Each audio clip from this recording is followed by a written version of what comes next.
حضرت عمران کے ہاں اولاد نہیں تھی، ان کی زوجہ حضرت حنہ سلام اللہ علیہا، پیغمبروں کا خاندان ہے، پیغمبروں کی صحبت ہے، تو وہ بھی صبر شکر کر کے اللہ کی رضا پہ راضی تھی۔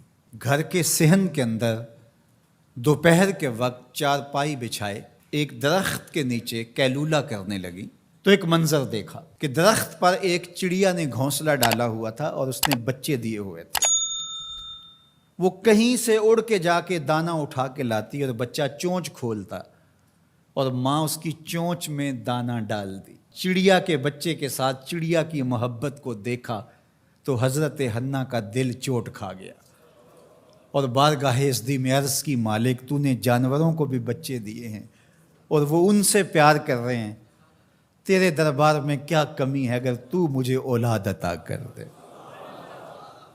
دل چوٹ کھا گیا، دل کی اتھاہ گہرائیوں سے دعا نکلی، عرش تک جا پہنچی۔ اللہ نے حضرت حنہ کو کرم نوازیوں سے مالا مال کر دیا۔ حضرت حنہ نے کہا، اے اللہ جو میرے بطن میں ہے میں تیرے گھر کے لیے اس کو وقف کرتی ہوں۔ جب ولادت کے لمحے آئے تو حضرت حنہ زوجہ عمران نے بیٹی کو جنم دیا تو پریشان ہو گئیں کہ مالک یہ تو بیٹی ہے، میں نے تو اس کو مسجد اقصیٰ کے لیے وقف کیا ہے اور وہاں سارے مرد ہیں، ایک لڑکی جب جوان ہوگی تو اس کو وہاں کیسے چھوڑ سکوں گی، منت میری کیسے پوری ہوگی۔ بہت پریشان ہوئی منت کی تکمیل کا سوچ کے کہ مالک یہ تو بیٹی ہے۔ آواز آئی، پریشان ہونے کی ضرورت نہیں حنہ، جو تو نے بیٹی جنم دی ہے ایسے تو بیٹے بھی نہیں ہوتے۔ اس بیٹی کا نام کیا رکھا گیا؟ مریم سلام اللہ علیہا۔ بیٹی جوان ہو گئی تو منت یاد آئی کہ اب اس کو بیت المقدس میں ہم نے وقف کرنا ہے۔ پریشانی ہوئی کہ اب 300 حجرے ہیں جن میں مرد ہی مرد ہیں، ایک تنہا عورت کیسے وہاں رہے گی؟ تو یہ سوچا کہ کوئی بوڑھا بزرگ ہو جس کی کفالت میں ان کو دیا جائے تو وہ ان کی دیکھ بھال کرے، ضروریات کو پورا کرے۔ تو بہت سارے لوگ اس سعادت کے لیے تیار ہو گئے۔ پھر قرعہ ڈالا گیا، قرعہ فال نکلا حضرت زکریا علیہ السلام کے نام۔ اللہ کے جلیل القدر پیغمبر اور رشتے میں خالو بھی لگتے تھے، کہا یہ سعادت میرے ذمہ رہی، اور چونکہ ان کے ہاں بھی اولاد نہیں تھی انہیں کہا ٹھیک ہے ہم اسے بیٹی بنا کے اس کا خیال رکھیں گے۔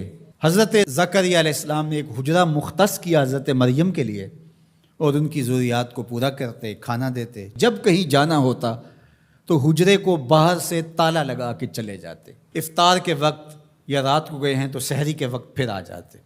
ایک دن حضرت زکریا علیہ السلام تالا لگا کے کہیں گئے کام، واپس آتے ہوئے دیر ہو گئی اور افطار کے لمحے گزر گئے، بہت پریشان ہوئے تو خیر سامان لے کے تیزی سے پہنچے اور آ کے دروازہ کھولا، وجد عندہا رزقا، تو دیکھا بے موسم پھل پڑے ہوئے ہیں۔ حیرت تو یہ تھی کہ پھل ہیں، دروازہ مقفل ہے، باہر سے کوئی اندر نہیں جا سکتا، اندر سے کوئی باہر نہیں آ سکتا، پھل کیسے آئے؟ پہلی حیرت تو یہ، پھر پھل بھی بے موسم۔ قال یا مریم ان لک ھذا، اے مریم یہ کہاں سے آئے؟ قالت ھو من عند اللہ، کہا یہ میرے اللہ کی طرف سے آئے، یہ مجھے میرے رب نے دیے ہیں۔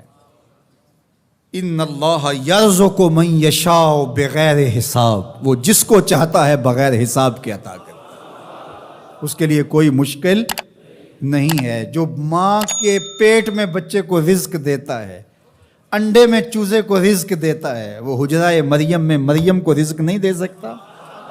اب حضرت زکریا علیہ السلام کا ذکر آپ نے سنا کہ ان کے ہاں اولاد نہیں تھی، اور عمر کتنی ہو گئی تھی؟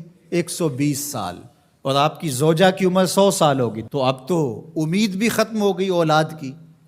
لیکن جب بے موسم پھل دیکھے نا تو اندر چھپی ہوئی امید کی موہوم سی جو چنگاری تھی وہ بھڑک اٹھی، اور حضرت زکریا نے ہاتھ پھیلا لیے، ہنالک دعا زکریا رب، مالک جب تو مریم کو بے موسم پھل دے سکتا ہے، میرے شجر عمر پر اولاد کے آنے کا موسم بیت گیا ہے، لیکن مالک کیا تو مجھے بے موسمی اولاد نہیں دے سکتا؟ حضرت زکریا وہیں کھڑے ہو کے دعا مانگنے لگے، معلوم ہوا جہاں رحمتیں اترتی دکھائی دیں وہاں دعا مانگی جاتی ہے۔ ہم جب اللہ والوں کی قربت میں جا کے اللہ سے دعا مانگتے ہیں تو کچھ لوگ معترض ہوتے ہیں کہ اللہ تو ہر جگہ موجود ہے، یہاں کیوں مانگ رہے ہو؟ مسجد اقصی پاس ہے لیکن حجرہ مریم میں اللہ کا پیغمبر دعا مانگ رہا ہے، وہاں رحمت آنکھوں سے اترتے ہوئے دیکھی۔ ان رحمت اللہ قریب من المحسنین، اللہ قرآن میں فرماتا ہے میری رحمت محسنین نیکوکاروں کے نیڑے ہوتی ہے، اس لیے ہم اللہ والوں کے قریب جا کے اللہ سے مانگتے ہیں، مالک تیری رحمتیں یہاں برس رہی۔ ہنالک دعا زکریا ربہ، وہیں کھڑے ہو کے دعا مانگنا شروع کر دی، اللہ مجھے ستھری اولاد عطا کر دے۔ پھر کیا ہوا کہ کہا گیا یہاں دعا کیوں مانگ رہے ہو، میرے گھر میں آؤ۔ کہا گیا نبی ہو کے ولیہ کے حجرے میں دعا مانگ رہے ہو، تمہیں کچھ نہیں دیا جائے گا؟ نہیں، سنو قرآن سنو، فنادتہ الملائکہ، فرشتے آ کے پکار کرنے لگے۔ کب؟ وَهُوَ قَائِمٌ يُصَلِّي فِي الْمِحْرَابِ، وہ حجرے میں کھڑے ابھی دعائیں مانگ ہی رہے تھے، فرشتوں نے آ کے ندا دی، کیا؟ ان اللہ یبشرک بیحییٰ، اے زکریا تمہیں مبارک ہو، ہم تمہیں یحییٰ عطا فرمائیں گے۔ اولاد مانگی ہے تو یحییٰ ملے گا، لیکن اکیلی اولاد نہیں مانگی، ذریۃً طیبہ، ستھری اولاد مانگی ہے، پاک اولاد مانگی ہے۔ تو مصدقاً بکلمۃ من اللہ وسیداً وحصوراً ونبیاً من الصالحین، جو بیٹا دینے والے ہیں وہ کلمت اللہ کی تصدیق کرنے والا ہوگا، سردار ہوگا، عورتوں سے الگ رہنے والا ہوگا اور پیغمبر ہوگا۔